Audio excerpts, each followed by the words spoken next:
এই ভিডিওটা আসলে গত 13 নভেম্বরের, মানে আরেকটু আগের। ওই সময় অনেকে ওই এলাকার লোকজন বলতেছেন আর কি, যে এটা ওই সময় ওই দিন নাকি উনি এই সাতকানিয়া উপজেলার চরতি ইউনিয়নের তুলতুলি এলাকায় তুলাতুলি এলাকায় জনসংযোগের সময় উনি নাকি এই বক্তব্যটা দিয়েছিলেন, এরকম কেউ কেউ বলছেন। আসলে কোনটা বলছেন, কীভাবে বলছেন, এটা এখনও ক্লিয়ার হওয়া যায়নি। তবে ভিডিওটা যে ওনার, এটা অনেকেই এলাকার লোকজন বলেছেন।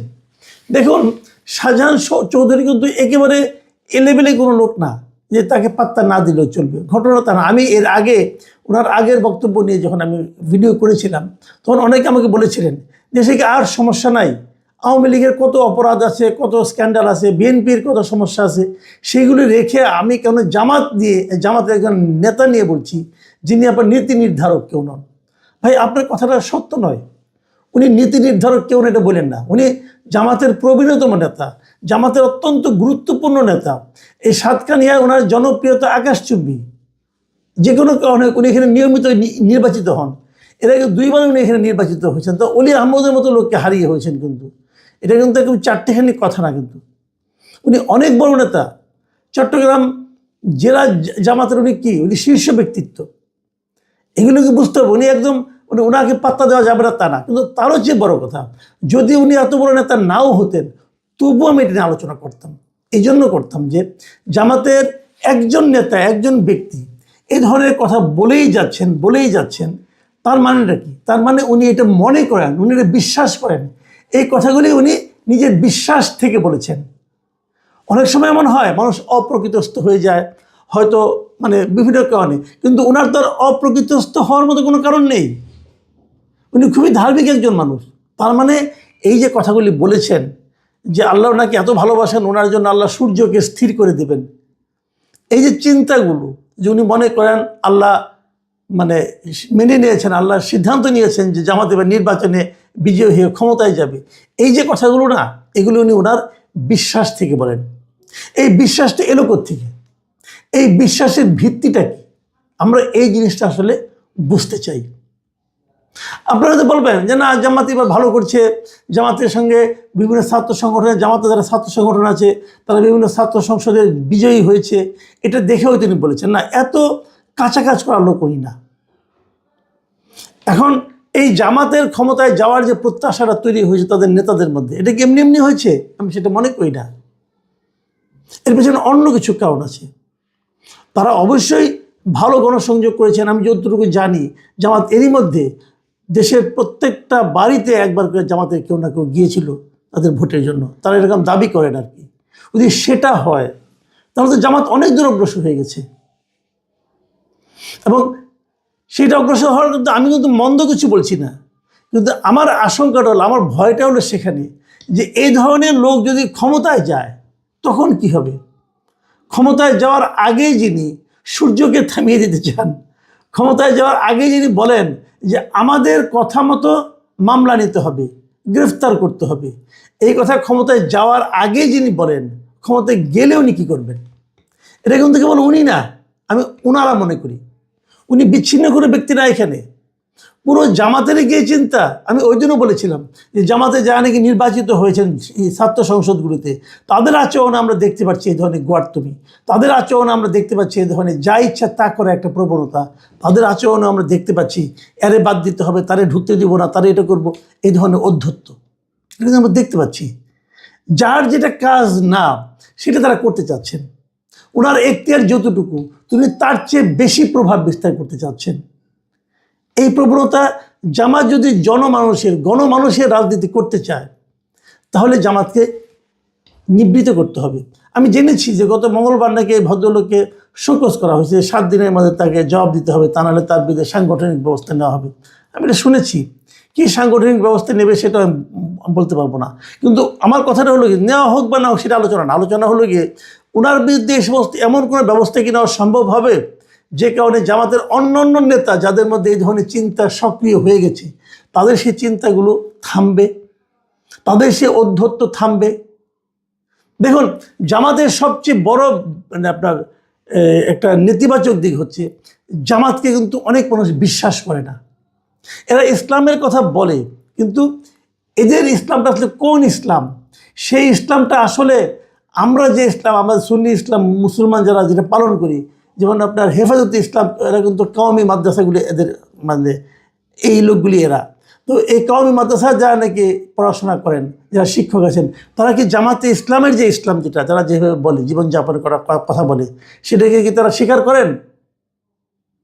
এটা কিন্তু আমার সন্দেহ আছে, কারণ তাদের কথাবার্তা আমি অন্যরকম শুনি। তো সেক্ষেত্রে জামাতে ইসলামটা কোন ইসলাম, এটাও কিন্তু আলোচনা। এবং তারা যেটা বলেছেন যে সূর্য থামিয়ে দেওয়া আল্লাহ সিদ্ধান্ত নিয়েছেন, আমি মনে করি এই যে কথাগুলি বলেছেন, এগুলো কি আসলে ইসলামের সঙ্গে খুব সঙ্গতিপূর্ণ? এই প্রশ্নগুলি কিন্তু মানুষ করা শুরু করেছে ভাই। আমি জামাত ইসলামকে রিকোয়েস্ট করব, ভাই আমি আমি বাংলাদেশের প্রত্যেকটা রাজনৈতিক দলকে পছন্দ করি, আবার প্রত্যেকটা রাজনৈতিক দলের ভুল ভ্রান্তিকে অপছন্দ করি। যারা ভালো কিছু করবেন তাদের প্রশংসা করব, যারা খারাপ কিছু করবেন তাদের সমালোচনা করব, যাদের কোনো কাজ আমার কাছে সন্দেহযুক্ত মনে হবে সেটারও সমালোচনা করব। জামাতের এই কাজটা আমার কাছে কিন্তু খুবই আপত্তিকর মনে হয়েছে। জামাত নেতারা কি বুঝেন যে এই যে আমার মধ্যে যে আপত্তিটা আসছে, এরকম এটা কিন্তু মানে আমি একা না, আমার মতো অনেক লোক আছে যারা এই আচরণটাকে আপত্তিকর মনে করবেন। আপনারা কেবল শাহজাহান চৌধুরীকে বোঝালে হবে না, শাহজাহান চৌধুরীর বিরুদ্ধে অ্যাকশন নিলেই হবে না। এই জিনিস যেন আরও না যায়, আরও দেখা না যায়। এখন যদি আপনারা দেখা নাও দেন, এখন যদি আপনারা খুবই ভালো ব্যবহার করেন, তবুও কিন্তু মানুষ সন্দেহ করবে, বলবে কি যে অভিনয় করতেছে। আসলে শাহজাহান চৌধুরী যেটা বলছে ওটি তারা করতে চায়। এই যে মানুষের মনোভাব, এখান থেকে কীভাবে ব্যাক করাবেন? আমার মনে হয় জামাতের জন্য সামনে এটা একটা বড় চ্যালেঞ্জ হিসেবে আসতে পারে। আমরা চাই না যে কোনো রাজনৈতিক দলের মধ্যে, কোনো রাজনৈতিক দলের নেতার মধ্যে, সে যত বড় নেতা হোক, প্রিয় কথাটা কিন্তু জেডাই খান পান্নার জন্য। তবে সেই কথাগুলোর আগে আমি আজকে আমার ছোট্ট একটা অভিজ্ঞতা, যেটা গতকাল ভোরবেলায় আমার সাথে ঘটেছে, সেই বিষয়টা নিয়ে আপনাদের কাছ থেকে 30 সেকেন্ড সময় চাচ্ছি, একটু শুনুন। আমি বাংলাদেশ সময় ভোর 9টা থেকে 9:30 হবে, যেটা আপনার ব্রিটিশ সময় 4টা 4:30, এই সময় হঠাৎ একটা ফোন কল পেয়েছিলাম রাতে। বিরক্তি নিয়ে ফোন কল ধরার পরও আমি হ্যালো বলার পরে দেখলাম ওপাশ থেকে কণ্ঠ ভেসে আসলো যে, রাশেদ ভাইয়া আপনি কেমন আছেন? তাই আমি বললাম যে আমি ভালো আছি, আপনি কে বলছেন? তখন সে তার নাম বলল, এবং কথাবার্তা শুনে মনে হলো যে কোনো শিক্ষিত লোক না, বা কেউ না, কেউ একজন হয়তো। তাই আমি বললাম যে আপনি আমাকে ফোন দিয়েছেন কি, বা কোনো কথা আছে বা কোনো সমস্যা? তো উনি আমার যেটা বললেন সেটা হচ্ছে, না ভাইয়া, এই আমি ফোন দিছি, কারণ এইভাবে বলতে, আমি ফোন দিছি, আমার কাছে আপনার নাম্বার ছিল না, আমার ওই পাশের বাসায় একজন স্টুডেন্ট ভাই থাকে, ওনাই নাম্বার জোগাড় করে আপনার ফোন দেওয়াইছে, কারণ 2 দিন ধরে আপনার কোনো ভিডিও পাই নাই। আমি রিক্সা চালাই ভাই, আমি সারাদিন রিক্সা চালাই, রাতে যখন ঘরে আহি 10:30, 11টা, 12টা বাজুক, আমিও ভাইয়ের বাসায় আহি আগে, আইয়া জিগায় আপনি কোনো ভিডিও ছাড়ছেন নি, আপনি ভিডিও ছাড়লে আপনার ভিডিওগুলো দেখি, আবার আপনি যে মানুষ ডেকে ডেকে কথা কন লোক নিয়ে, হেডিও আমরা শুনি।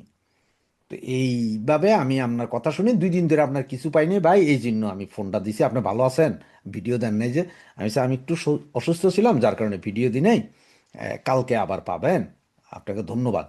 আর সমস্যা আছে কোনো? বোঝেন না ভাই, আপনাদের জন্য দোয়া করি, যে আপনারা চালাইয়া যান ভাই, আমরা আছি ভাই, আমরা এই যে রিক্সা ড্রাইভার, ট্যাক্সি ড্রাইভার, যারা গরিব মানুষ, আপনাকে দোয়া করি, চালাইয়া যান ভাই, আপনারাই আওয়ামী লীগ ভাই, আমরা আছি আপনাকে পিছে। এটা একটা নতুন অভিজ্ঞতা হয়েছে আমার, আর এটা হয়েছে আপনাদের কারণে। আপনারা যারা আমাকে সাবস্ক্রাইব করেছেন, সাবস্ক্রাইব করে সহযোগিতা করেছেন, শেয়ার করেছেন ভিডিওগুলো, তাদের দ্বারা সম্ভব হয়েছে আজকের এই ভালোবাসা। আমি আশা করব আপনারা সাবস্ক্রাইব করে আরও বাড়তে দিবেন আমাকে। তো চলুন এখন সেই নাটক কম করো পিয়ের কাছে যাই। এই নাটক কম করো পিওর কথাটা বলার আগে আমার একটা গান মনে পড়ে গেছে। গানটা হচ্ছে যে, ওই একটা গান ছিল যে, কে দিল পিরিতের বেড়া নিঠুর বাগানে। গানটা শুনছেন না? তো এই গানটা গেলাম এই জন্য যে, আমাদের এই যে স্যার আছে না, জেডাই খান পান্না, উনি গত জুলাই আগস্টে প্রথম লাইমলাইটে আসেন, সরকার বিরুদ্ধে একটা মামলা করে গুলি চালাইতে পারবে না। এরপরে সব ঘটনা অঘটনা হওয়ার পরে উনি এরপরে শুরু করেন, আমি মুক্তিযোদ্ধা, আমি জয় বাংলার লোক, আমি মঞ্চ 71 খুলেছি, আমি বঙ্গবন্ধুর বাড়িতে যাব, ফুলের নাটক করতে করতে গেলেন। এক পর্যায়ে উনি ঘোষণা দিলেন, যদি সুযোগ পাই আমি শেখ হাসিনার পক্ষে লড়াই করব, ওইটাও গেলেন। এই যাইতে যেতে হঠাৎ করে গত 2 দিন আগে 3 দিন আগে আপনারা জানেন যে ভিডিওটা আমি ভাইরাল করে দিয়েছিলাম, যে উনি হঠাৎ করে টিভিতে দেখলাম যে উনি শেখ হাসিনার পক্ষের আইনজীবী হিসেবে দাঁড়িয়েছেন, এবং এটা শেখ হাসিনার আইনজীবী, মানে আগের আইনজীবী বাদ ওনাকে নিয়েছেন। পরে খোঁজ দিয়ে জানতে পারলাম যে ওনার এই যত আপিল, মানে আইনজীবী হওয়ার জন্য যত কাগজপত্র সব নাজনীন, নাজনীন নামে একজন আইনজীবী আছে, যে যার ভাই বর্তমানে একজন সাবেক মেজর জেনারেল সম্ভবত, ওনার ভাই এই নাজনীন হাসান, জিয়াউল হাসানের বোন, উনি সব ব্যবস্থা করেছেন যে উনি এখন শেখ হাসিনার পক্ষে যাবেন। তখন আমরা ফোন দিই আমাদের এক বোনের মাধ্যমে, সেই ফোনে প্রথমে কথা বলে, এবং ওনাকে যখন বলা যায় আইসিটি কোড তো ভুয়া, শেখ হাসিনা বলছে আইসিটি কোড তো অবৈধ এসে, তখন উনি বলেন যে পারলে ঠেকাও আইসিটি কোড, মানে এমন একটা ভাব যে তোমরা পারলে ঠেকাও আইসিটি রে, মানে উনি সব বৈধতা দিয়ে দিচ্ছেন ওনার কথাবার্তা। এই ভিডিও আমি ভাইরাল করি, পরে আমার ওই বোন দেয়, আরো অনেকে দেয়, হাজার হাজার শেয়ার হয়। এরপরে সম্ভবত উনি একটু বিপদে পড়ে গেলেন। আবার এইদিকে এবি পার্টির ওই যে এবি পার্টির যেই প্রেসিডেন্ট আছে মঞ্জুরুল হক মঞ্জু, উনি বলছিলেন যে আইসিটি কোর্টের হওয়ার জন্য, প্রধান হওয়ার জন্য তো জেডাই খান পান্না নিজেই বহু চেষ্টা করছেন, যেটা মানে এখন আমাদের ওই যে আছে তাইজুল ইসলাম আছে, তাইজুল ইসলামের জায়গাটা উনি নেওয়ার চেষ্টা করছিলেন, পারেন নাই। এরপরে উনি এখন শেখ হাসিনার পক্ষের আইনজীবী হয়ে দাঁড়িয়েছেন। যখন এই ভিডিও ভাইরাল হয়ে গেল, যখন আমরা সব চিল্লাচিল্লি করা শুরু করলো, যখন সবাই গালাগালি করা শুরু করলো, তখন সম্ভবত ওনার আপনার একটু মাথা ঠিক হওয়া শুরু করছে। আবার এর দিকে সম্ভবত একটা হুমকি ধমকিও খাইছে, কারণ ওই যে নাজনীন হাসান যার কথা বললাম, তারে তাইজুল অলরেডি হুমকি দিছে যে ভাইয়ের পক্ষে বেশি কথা কইস না, উল্টা পাল্টা করলে তোরে জেলে ঢুকাই দেবো, তোর বিরুদ্ধে বহুত কমপ্লেন পাই। এগুলো সম্ভবত সব কিছু মিলে উনি একটা ভয়ও পাইছেন যে বাবারে, আমি যদি উল্টাপাল্টা কিছু করে তাহলে তাইজুল যদি আমার আবার ঢুকাই দেয় ভিতরে। যদিও ওনার বিরুদ্ধে একটা মামলা হওয়ার পর সেই মামলা থেকে ওনাকে রক্ষা করেছিলেন সেই জামাতের শিশির মনির, মনে আছে তো আপনাদের, জামাতের শিশির মনির।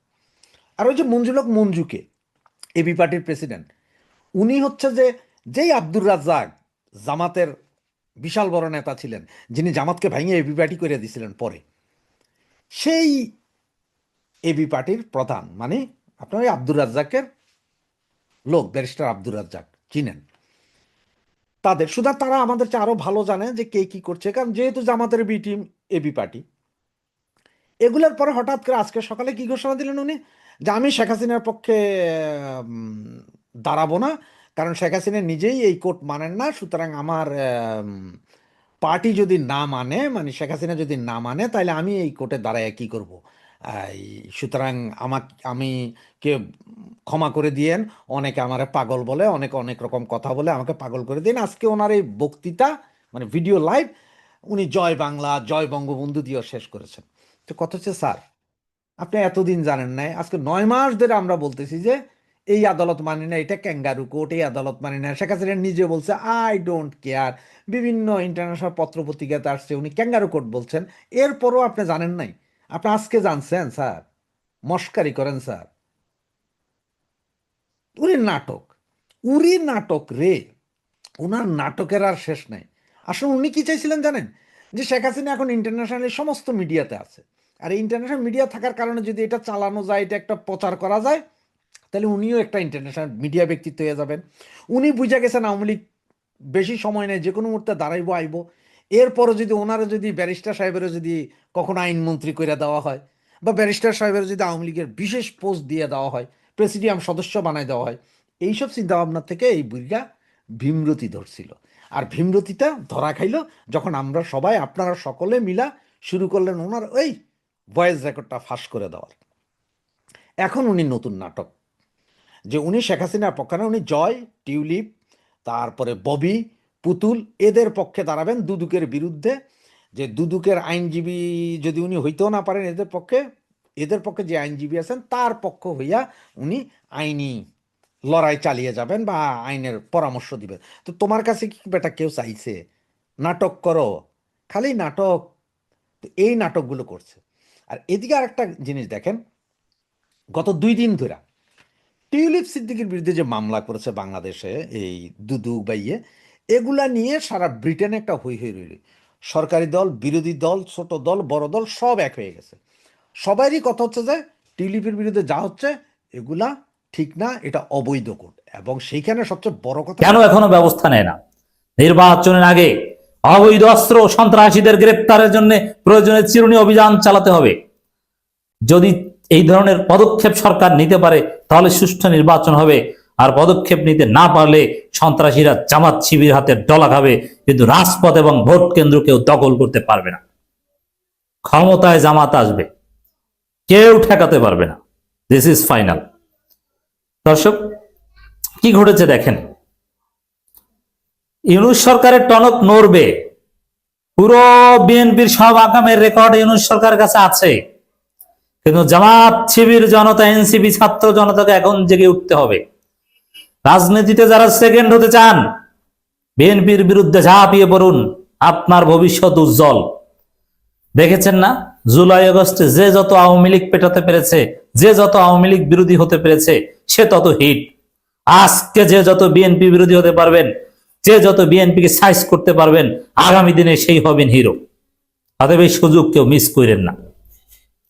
পাবনা 4 ঈশ্বরদী আটঘরিয়া আসনে জামায়াত ইসলামী প্রার্থীর প্রচারণায় সন্ত্রাসী হামলা, গুলিবর্ষণ, গাড়ি ও মোটরসাইকেল ভাঙচুর এবং অগ্নিসংযোগের ন্যাক্কারজনক ঘটনার তীব্র নিন্দা প্রতিবাদ জানিয়েছে জামায়াত ইসলামী আনুষ্ঠানিকভাবে। পাবনা 4 ঈশ্বরদী আটঘরিয়া আসনে বাংলাদেশ জামায়াত ইসলামীর সংসদ সদস্য প্রার্থী, কেন্দ্রীয় মজলিসের সদস্য, পাবনা জেলা আমির অধ্যাপক আবু তালেব মণ্ডলের নির্বাচনী প্রচারণায় বিএনপি প্রার্থী হাবিবুর রহমান হাবিবের সমর্থকদের দ্বারা দফায় দফায় সন্ত্রাসী হামলা, গুলিবর্ষণ, গাড়ি ও মোটরসাইকেল ভাঙচুর এবং অগ্নিসংযোগের ন্যাক্কারজনক ঘটনার তীব্র নিন্দা প্রতিবাদ জানিয়ে বাংলাদেশ জামায়াত ইসলামী সেক্রেটারি জেনারেল সাবেক এমপি অধ্যাপক মিয়া গোলাম পরোয়ার এক বিবৃতি প্রদান করেছেন। আমরা প্রথমে বলতে চাই, এই হাবিবুর রহমান হাবিব আওয়ামী লীগকে, শেখ হাসিনার গোষ্ঠীকে আমরা যেরকম ঘৃণা করি, এই আওয়ামী লীগের এই মুজিব সানাকে আমরা সেইভাবেই ঘৃণা করি। ও ভারতের দালাল, এবং এই হামলার দায় পুরো হাবিবুর রহমান হাবিবকে নিতে হবে। খালেদা জিয়ার উপদেষ্টা নাকি? কেন নিতে হবে? এই সন্ত্রাসী হাবিব, এই কুলাঙ্গার হাবিব, ভারতের দালাল হাবিব, হাসিনার পোষ্য সন্তান এই হাবিব, ও ঘোষণা দিয়েছিল দাঁড়িপাল্লায় ভোট দিয়ে যেন কেউ যেন সুস্থভাবে ঘরে ফিরে না যেতে পারে। অতএব এই সন্ত্রাসীকে গ্রেপ্তার করতে হবে, নইলে জনগণ এই সন্ত্রাসীকে পুলিশের হাতে তুলে দিবে। এই আগামী দিনে সেই বাংলাদেশ আসবে, দেখবেন যে বিএনপির এরকম এক একটা প্রার্থী সন্ত্রাসীদেরকে হয় পুলিশ ধরছে, নইলে জনগণ পুলিশের হাতে তুলে দিচ্ছে। আপনারা দেখেছেন না, এক ইসলাম বিদ্বেষী সানজিদা তুলির বিরুদ্ধে মামলা হয়েছে, মামলা কিন্তু বিএনপির লোকজনই করেছে। মজার বিষয়, ফজলু পাগলা আরাক আওয়ামী পান্ডা সন্ত্রাসী, ভারতের দালাল, এই ফজলু পাগলার বিরুদ্ধে মামলা হচ্ছে। তা বিএনপি কিছুদিন পর জেলে থাকবে, কশিনকালেও বাংলাদেশে বিএনপি ক্ষমতায় আসতে পারবে না। অতএব বিএনপির বিরুদ্ধে আটঘাট করে কোমর সোজা করে দাঁড়ান, একটা ডলা দেন, আপনি আগামী দিনে হিরো হয়ে যাবেন। ভয় পাবেন না, কারণ ওদের কোনো ভবিষ্যৎ নাই, ওদের কোনো জনভিত্তি নাই। 2-4টা অস্ত্রই ওদের শক্তি, আর এই অস্ত্র ইউনূস সরকারই উদ্ধার করবে, আমরা বিশ্বাস করি। প্রদত্ত বিবৃতি তিনি বলেন, 27 ফেব্রুয়ারি বিকেলে ঈশ্বরদী উপজেলার শাহপুর ইউনিয়নের সরগরি জগির মোড় ইয়েটা হলো, শপথনামাটা হলো যে আপনি এর আগে একইভাবে সরকারের রাজুকের কোনো পলাপ নেন নাই, এবারই প্রথম। কারণ ভাই, সরকার যদি সবাইকে প্লট দিতে থাকে, সরকার পুরাই গেলেও প্লট দেওয়া যাবে না, পুরা বাংলাদেশ বেঁচে দিবেন আপনি। তো সেই জন্যই সাথে এই নিয়মটা একটা বাস্তবচিত নিয়ম সাথে লাগানো আছে পাকিস্তান আমল থেকে, যে একবার প্লট নিচ্ছে সেকেন্ড টাইম পাবে না। আপনার স্বামী প্লট নিচ্ছে, আপনি নিতে পারবেন না। ক্লিয়ার? হাসিনার চোখ বন্ধ করে এই ক্লজটাকে জাস্ট উপেক্ষা করছে। এই হচ্ছে কোশ্চেনটা। আচ্ছা, শেষের দিকে শুরু করি। বাংলাদেশে আপনার বেড়াতে 420 মানে কি বলে না, বন্ধু বন্ধুকে বলতেছে একটা 420 মানে কি? 420 মানে হলো আমাদের ক্রিমিনাল প্রসিডিউরের কোড আছে। কোন অপরাধ করলে কোন ধারা, এই যে ধারা বলি না আমরা, এটা ধারার একটা বই আছে, বইয়ের মধ্যে লেখা আছে কি করলে ওই অপরাধটা হবে আর এই অপরাধের শাস্তি কি। এইবার একটা কোড, সামনে একটা নাম্বার বসানো আছে, ওই নাম্বারটা শুনলে যেমন 302 ধারা হলে খুনের মামলা, ডাইরেক্ট খুন, যেটা একদম প্রত্যক্ষ খুন। 302 ধারার মামলা হলে আপনি হলে খুনের কাজ করছেন। সো 302 ধারা বললেই বুঝতে পারবেন যে এটা বাইক খুনের মামলা, এবং ডাইরেক্ট 302 থেকে ওদের 7 পর্যন্ত আছে, নানান ধরনের চাইনাই লেগে গেছে ওই টাইপের খুন টুন মিলে 307 পর্যন্ত আছে, 2 থেকে 7 এগুলো সব হলো খুনের মামলা। ঠিক সেরকম 420 হলো ওই প্রতারণা মামলা। কেউ যখন কারোর সাথে প্রতারণা করে তার লিগ্যাল টার্মে বলা হয় আপনি 420 ধারায় অপরাধ করেছেন। এই জন্য 420 মানে হলো আপনি একটা টাউট, প্রতারক, আপনি প্রতারণা করছেন। আমসার দিকটা হলো আজকে জাজ এই কথাটাই উল্লেখ করছে যে শেখ হাসিনা একটা প্রতারক। বুঝছেন এবার কেন? কারণ প্রথম যখন জমিটা নেছে তার নামে, তার ভাগটা সেখানে হলফনামা দিতে চায় না। পরে রাজুকের লোকটা বাধ্য হয়ে চাইতে ইচ্ছে থেকে ফর্মাল, হয়তো ল মিনিস্টার বুঝেইছে থেকে আবার এটা না দিলে তো হবে না, তারা আপা ওটা লিখে দিচ্ছে। এখন লিখে দেওয়ার পরেও আবার নিচে সই করতে গরিমসি করে, এ সই করছে তো ও করে নাই, এরকম জাতামত একটা করে দিয়েছে। সবাই জানে। কিন্তু আজকের এই সাজা ঘোষণার পরে সাজা হয়েছে হাসিনার ছেলে মেয়ের সাজা হয়েছে। আচ্ছা, টোটাল মামলা হয়েছিল 6টা, তা 3টার ফয়সালা আজকে হইলো, অর্থাৎ হাসিনারটা ফয়সালা হইলো। তাতে হাসিনার ছেলে আর মেয়ের 5 বছর করে সাজা হয়ে গেছে। আমি যে 3টে মামলা হাসিনার নিজের, এবং নিজে আবার জয়ের নামে দেওয়া, পুতুলের নামে দেওয়া, সেই জন্য 3টা মামলা 3-7-21 বছর সাজা হয়ে গেছে। এটার মধ্যে ডাইরেক্ট বলা হচ্ছে যে এটা একটা প্রতারণা মামলা, উনি প্রতারণা করেছে। প্রতারণার জন্য 420 ধারায় অপরাধ। 5 রাজুকের আইনে ও ক্লজের মধ্যে বোধহয় 5.1 নম্বর ধারা ছিল এটা, যে আপনি ওই যে হলফনামাজে যা দিবেন এটা যদি কোনো হলফ পরে টের পাওয়া যায় তদন্ত করিয়া যে আপনি হলফনামার তো মিথ্যা কথা বলেছেন, তাহলে এটাও প্রতারণা। এই হিসাবে আপনার সাজা হয়েছে 3-7-21। এমনকি পূর্ত মন্ত্রণালয়ের আন্ডারে রাজুক, পূর্তমন্ত্রী যে ছিল, পূর্তমন্ত্রী তারও সাজা হয়েছে, তারও একই 6-6-6 18 বছর, 318 বছর সাজা হয়ে গেছে। Madara heavy tasty. এখন বাকি আরো 3টে রয়ে গেছে, মানে এবার রেয়ানা এবং তার ছেলে মেয়ে, ওগুলার সাজাটা দেখলে যাবে আগামীতে। তখন আরো 21 বছর হবে হাসিনা, রেহানারও হবে, কারণ 10 কাটা তো নিচ্ছে সেও। কাণ্ড দেখেন, জাজ বলতেছে প্লটের বরাদ্দ চেয়ে শেখ হাসিনা আবেদন করলেও কোনো এভিডেভিট দেয় নাই। এই যে এভিডেভিট, হলফনামাটা আপনাকে শপথ নিয়ে বলতে হয় একটা কাগজে লিখে রীতিমতন, ওটা দেন নাই।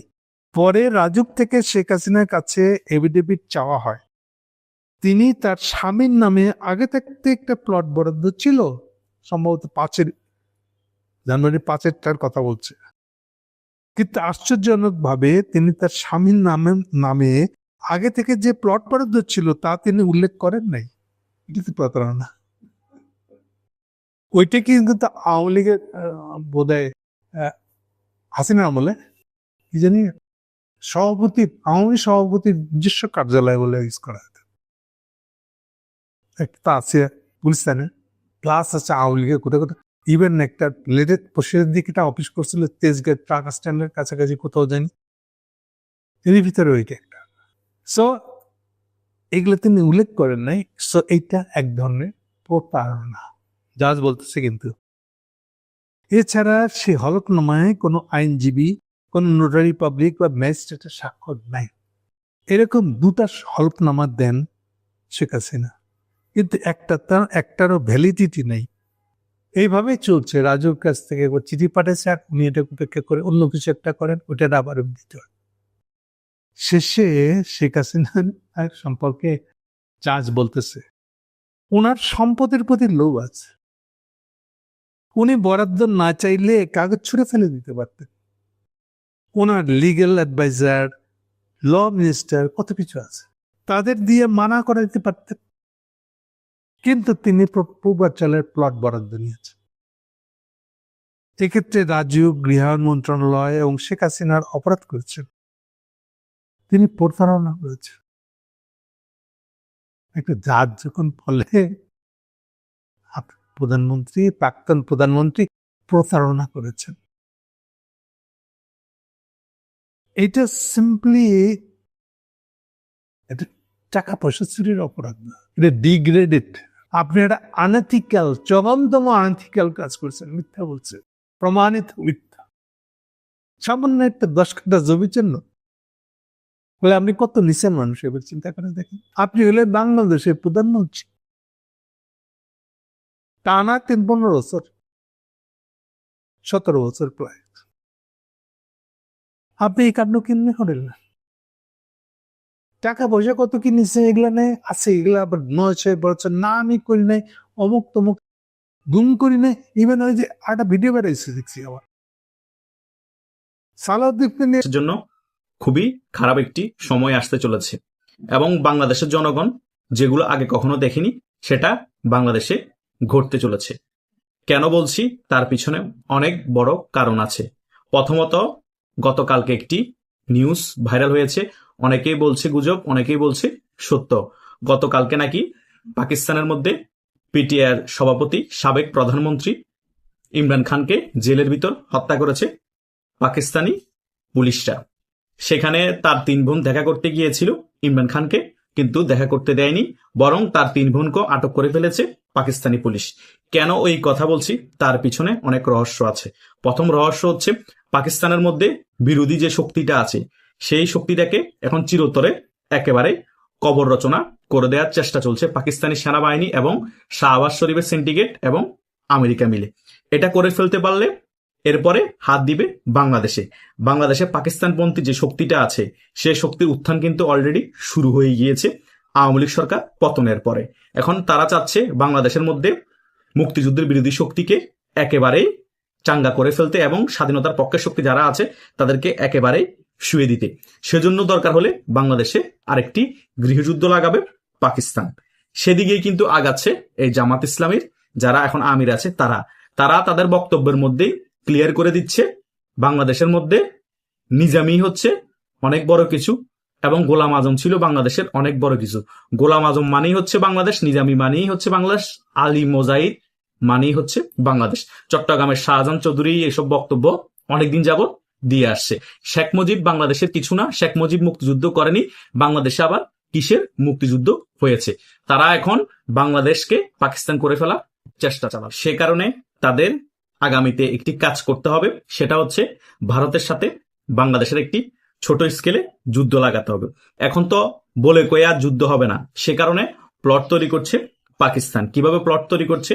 বাংলাদেশের আর্মিকে এবং মুক্তিযুদ্ধ বিরোধী শক্তিকে ভারতের বিরুদ্ধে উস্কিয়ে দিচ্ছে এবং বাংলাদেশের মধ্যে জঙ্গি রপ্তানি করে বাংলাদেশের জায়গা ব্যবহার করে ভারতে জঙ্গি হামলা প্ল্যানিং করছে। যখন এই কাজটা করতে সাকসেস হয়ে যাবে পাকিস্তান, বাংলাদেশের জায়গা ব্যবহার করে, ভূমি ব্যবহার করে ভারতের মধ্যে জঙ্গি হামলা চালাবে, তখন ভারত ওটাকে ইস্যু করে সার্জিক্যাল স্ট্রাইক চালিয়ে ফেলবে বাংলাদেশে। তখন বাংলাদেশকে পাকিস্তান বলবে তোমাদেরকে আমি সমর্থন দিচ্ছি, তোমরা একটা অ্যাকশন শুরু করো। তখন একটা ছোট স্কেলে যুদ্ধের সম্ভাবনা শুরু হবে। তখনই হবে পাকিস্তানের মেইন খেলা। বাংলাদেশের জনগণকে উস্কিয়ে দিবে যে আমরা পাকিস্তান এবং বাংলাদেশ এক, এই ভারতীয় ষড়যন্ত্র করে বাংলাদেশ এবং পাকিস্তানকে আলাদা করেছিল। এখন আমরা আবার একত্রিত হয়ে ভারতের সাথে যুদ্ধ করব। এটাই তাদের মেইন প্ল্যানিং। অলরেডি কিন্তু ডক্টর ইউনূসকে কনভিন্স করে ফেলেছে। ডক্টর ইউনূসও কিন্তু ভারতের সাথে ডাইরেক্ট এন্ট্রি হয়ে সকল কাজ করছে। ভারত থেকে এখন চাল আমদানি করছে না, সিঙ্গাপুর থেকে চাউল আমদানি করছে। ভারতের সাথে সম্পর্ক দিনকে দিন খারাপ করে ফেলছে ডক্টর ইউনূস। ডক্টর ইউনূসের কথা হচ্ছে আমি আর বাঁচবো কতদিন, বাঁচার আগে একটা খেলা খেলে যায় ভারতের সাথে। সে কারণে পাকিস্তানের সাথে দিনকে দিন ভালো সম্পর্ক করছে। এদিক দিয়ে সাপোর্ট পাচ্ছে ওয়াকারুজ্জামানের কাছ থেকেও, বিএনপির কাছ থেকেও, এবং জামাত ইসলামী তো সম্পূর্ণরূপে সাপোর্ট দিচ্ছে ডক্টর ইউনূসকে। কিন্তু এটা ভুলে গিয়েছে বাংলাদেশে আরো 50% মানুষ বসবাস করে। বাংলাদেশে আরো 50% মানুষ বাংলাদেশ আওয়ামী লীগকে ভালোবাসে। 70 থেকে 80% মানুষ বাংলাদেশে মুক্তিযুদ্ধের সপক্ষের শক্তি। ওদেরকে বাদ দিয়ে আপনি পাকিস্তানের সাথে আতত করে ভারতের সাথে যুদ্ধ করবেন, বাংলাদেশের মধ্যে গৃহযুদ্ধ লাগিয়ে দিবেন এবং বাংলাদেশের সকল কিছু অর্থনীতি ধ্বংস করে দিবেন। বাংলাদেশের 70 থেকে 80% মুক্তিযুদ্ধের সপক্ষের মানুষ কি চুপচাপ বসে থাকবে? আপনারা যদি গৃহযুদ্ধ বাংলাদেশে লাগিয়েও দেন, মনে হয় আপনারা টিকবেন? মুক্তিযুদ্ধ সপক্ষের শক্তিদেরকে কি ভারত অস্ত্র দিবে না? পাকিস্তান যদি রাজাকারদের নাতিপুতিদেরকে অস্ত্র দেয়, পাকিস্তান যদি মুক্তিযুদ্ধ বিরোধীদেরকে অস্ত্র দেয়, তাহলে ভারতও মুক্তিযুদ্ধের সপক্ষে শক্তি যারা আছে তাদেরকে অস্ত্র দিবে। যদি সেদিকে আপনারা বাংলাদেশের পরিস্থিতিকে ধাবিত করেন, কিন্তু যে ভয়ঙ্কর আগাম বার্তা আমরা সকল দিক থেকে শুনতে পাচ্ছি, দেখতে পাচ্ছি, মনে হচ্ছে আগামীতে সেটা ছাড়া মুক্তিযুদ্ধের সপক্ষে শক্তি বাংলাদেশে ফিরে আসা সম্ভব হবে না। কারণ মুক্তিযুদ্ধের সপক্ষে শক্তি যদি ফিরে আসতে হয়, আগামীতে সশস্ত্র আন্দোলনের মাধ্যমে ফিরে আসতে হবে। কারণ আপনারা তো এখন কোনো কথা বললেই বলেন আওয়ামী লীগের দোসর, কোনো কথা বললেই বলেন এই ফেসিস্ট, মানে মুক্তিযুদ্ধের পক্ষে কোনো কথা বলাই যাবে না। মুক্তিযোদ্ধাদেরকে শুধু অপমান করতে হবে, মুক্তিযুদ্ধের যত সিম্বল আছে সকল কিছু ভেঙে ফেলতে হবে, এবং মুক্তিযুদ্ধদেরকে নিয়ে যারা কথা বলবে তারাই হচ্ছে বাংলাদেশে মেইন আওয়ামী লীগের দোসর। এখন সাংবাদিকদেরকে ট্যাগ লাগানো হচ্ছে আওয়ামী লীগের দোসর।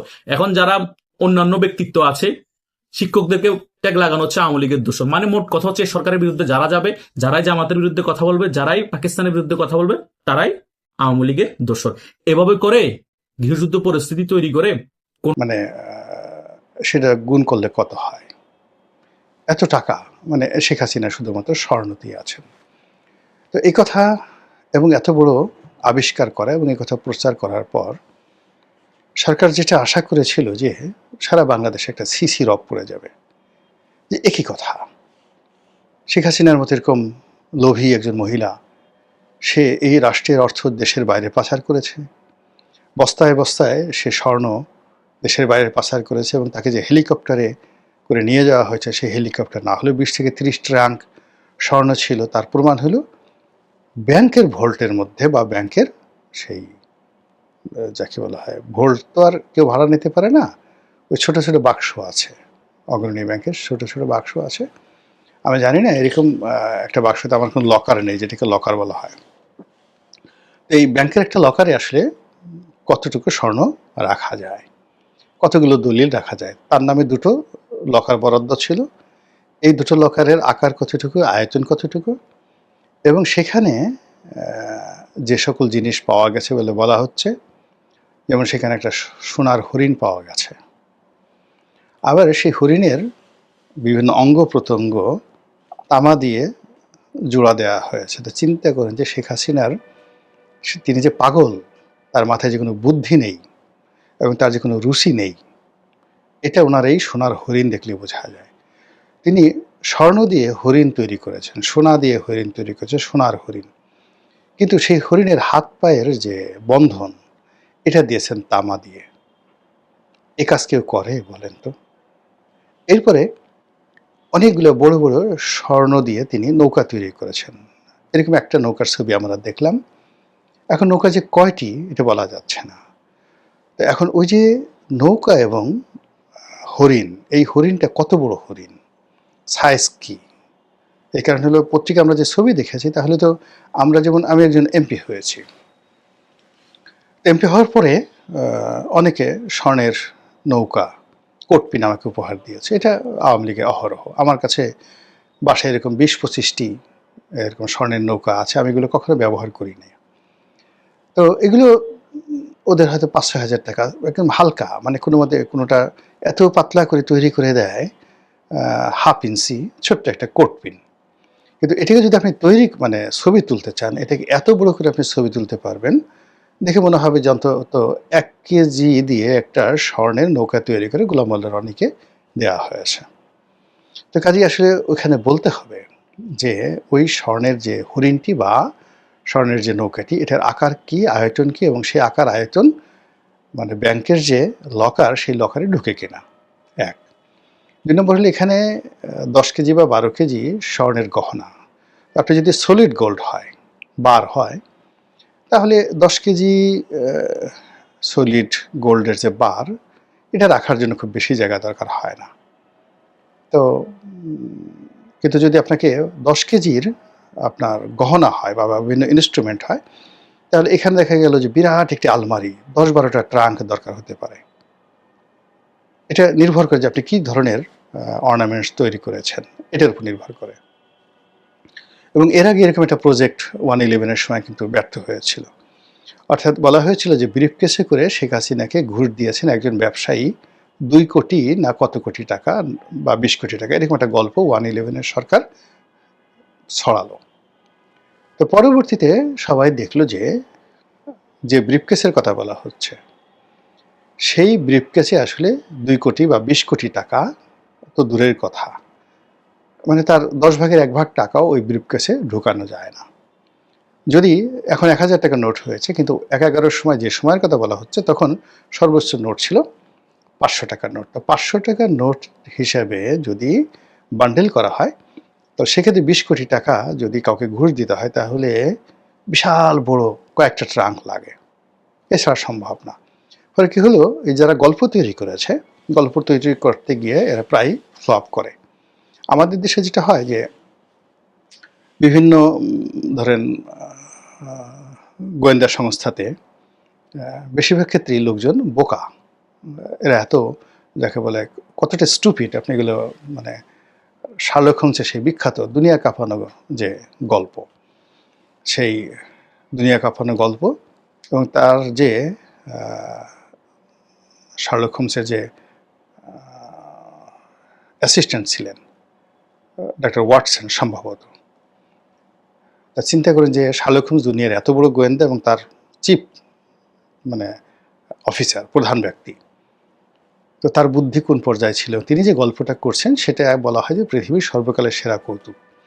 তো তার একটা গোয়েন্দা তথ্য উদ্ধার করার জন্য, গোয়েন্দা কর্ম করার জন্য কোথাও গেছেন, মাঠের মধ্যে শুয়ে আছেন। তো মাঠের মধ্যে শুয়ে থাকার পরে গভীর রাত্রে ঘুম ভেঙে গেছে। ঘুম ভেঙার পরে শার্লক হোমস দেখলেন যে তিনি অবাক হয়ে গেলেন। তো পাশে তার সহকারী ডক্টর ওয়াটসন তাকে ডাকলেন, বললেন যে উপরের দিকে তাকাও। তো উনি উপরের দিকে তাকালেন, চিতিয়ে শুয়েছিলেন, তাকালেন। জি স্যার, তাকিয়েছি। কিছু দেখতে পাচ্ছ? বলে হ্যাঁ দেখতে পাচ্ছি। কি দেখতে পাচ্ছ? আকাশে আজকে অনেক সুন্দর একটা চাঁদ উঠেছে, গভীর রাত্রি, এবং ঠিক মধ্য গগনে চাঁদ আছে, তার পাশে বেশ কয়েকটি তারকা আছে, অতটা উজ্জ্বল নয় কিন্তু বোঝা যাচ্ছে। তো শার্লক হোমস রাগ হয়ে গেলেন যে তুমি আকাশের তারকা দেখছো, চাঁদ দেখছো, কিন্তু আমরা যখন ঘুমাতে গিয়েছিলাম আমাদের মাথার উপরে যে একটা তাঁবু ছিল, আর আমরা যখন ঘুমিয়েছিলাম তখন চোর এসে আমাদের তাঁবুটা যে চুরি করে নিয়ে গেছে, এখন যে আমরা খোলা আকাশের নিচে, এটা কি দেখতে পাচ্ছ না?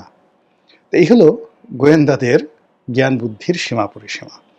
তো এই সকল রাজনৈতিক প্রতিপক্ষকে দমন করার জন্য যে নাটকগুলো তৈরি করা হয়, ড্রামাগুলো তৈরি করা হয়, এই সকল ড্রামাগুলোই আসলে এই গোয়েন্দা সংস্থার লোকজন করে এবং তারা সবসময় কাঁচা হাতে এই কাজগুলো করে।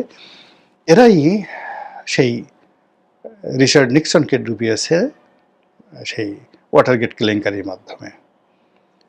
বাংলাদেশে যে সকল মানে অপকর্ম হয়েছে, এই সমস্ত কিছুই সরকারের পতন হয়েছে কিন্তু গোয়েন্দাদের ব্যর্থতার কারণে। এখন এরকম শেখ হাসিনার এরকম সোনা গহনা নিয়ে যে সকল গল্পগুজব হচ্ছে, সে সমস্ত গল্পগুজব পাবলিককে বিশ্বাস করানো যাচ্ছে না। মানুষজন হাসাহাসি করছে, কিন্তু শেখ হাসিনা সাধারণ মানুষের মতো না, সে আরও দুষ্ট। তার যে আইকিউ লেভেল আপনার আমার মতো না। সে বলছে যে হ্যাঁ আমার সোনা, প্রথমে বলছে যে আমার কোনো সোনা গহনা নাই, আমার কোনো সোনা গহনা নাই, ওইগুলো ওর মধ্যে কেউ হয়তো ঢুকানো হয়েছে, ওইগুলো করাইল বস্তিতে দিয়ে দেওয়া হোক। পরে আবার উনি সাথে সাথে চিন্তা করলেন যে না, এই কথার সাথে আরও ভালো কথা আছে, সরকারকে বিব্রত করা যায়। কথা হলো যে আমি তো সাধারণ ফ্যামিলি থেকে আসিনি, আমার একটা পারিবারিক ঐতিহ্য আছে। তো এখানে এই দুটো ভোল্ট এত সালে ভাড়া করা হয়েছিল, ওর মধ্যে সেই তার শেখ কামালের স্ত্রী, শেখ জামালের স্ত্রী, তার মায়ের, তার নানার, তার দাদির সব বংশের গহনা আছে। তো সেই গহনা সে খুলতে যাবে কেন?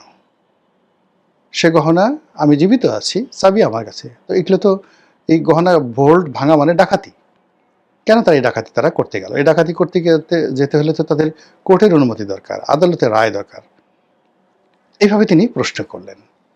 তারপর তিনি বললেন যে আমার তো আরও গহনা ছিল, সুধা সদনে আমার গহনা ছিল, সেখানে হীরার গহনা ছিল, গণভবনে আমার গহনা ছিল, হীরার গহনা ছিল, আমি এগুলো আনতে পারিনি, ওগুলো ওখানে রয়েছিল, এগুলোতে লুট হয়েছে। আমি শুনছি যে ডক্টর মোহাম্মদ ইউনূসের মেয়েও নাকি ওখানে গিয়েছিল, ডক্টর ইউনূস নিজেও গিয়েছিল। আপনি বুঝতে পারেন যে দুষ্টামি কোন পর্যায়ের। ডক্টর মোহাম্মদ ইউনূস গণভবনে গেছে, গিয়ে শেখ হাসিনা হীরার গহনা নিয়ে গেছে, আর ডক্টর ইউনূসের মেয়েও সেখানে গিয়ে হীরার গহনা নিয়ে গেছে, এই কথা শেখ হাসিনা বলছে। তার দুষ্টমির লেভেলটা চিন্তা করে যে কোন পর্যায়ে তিনি আছেন। ফলে আপনি মানে একজন লোককে ফাঁসি দিবেন, একজন লোককে ডলা দিবেন, কিন্তু সে আপনাকে সুশ্রুই দিচ্ছে, টিটকারি করছে, আপনার নাকের মধ্যে সেই নস্যি ঢুকাই দিচ্ছে, আপনার শরীরে যেখানে গুদগুদি উঠবে সেখানে গুঁতো দিচ্ছে। আজকে যেখানে ক্ষমতায় যারা বসে আছে তাদের বিরুদ্ধেও কিন্তু সাধারণ জনগণের আঙ্গুল উঠেছে। অর্থাৎ এই যে উনি নিজেও বিদেশের নাগরিক, উনি যাদেরকে হায়ার করে এনেছেন, যা হায়ার করে প্লেয়ার এনে খেলার জন্য এনেছেন, এই মেটিকুলাস প্ল্যান তাদের এই করার জন্য, বাস্তবায়নের জন্য, তাদের বিরুদ্ধেও কিন্তু আজকে বিভিন্ন জন যারা উচ্ছিষ্ট, সমাজের উচ্ছিষ্ট, যাদের নিয়ে নানান ধরনের প্রশ্ন, তাদেরকে এখানে এনে কাজের জন্য তার সহকর্মী হিসেবে আনা হয়েছে এবং সেটি প্রমাণে হয়ে যাচ্ছে একজনের পর একজন। আমি মনে করি যে এগুলি প্রত্যেকের জবাবদিহিতায় আনতে হবে।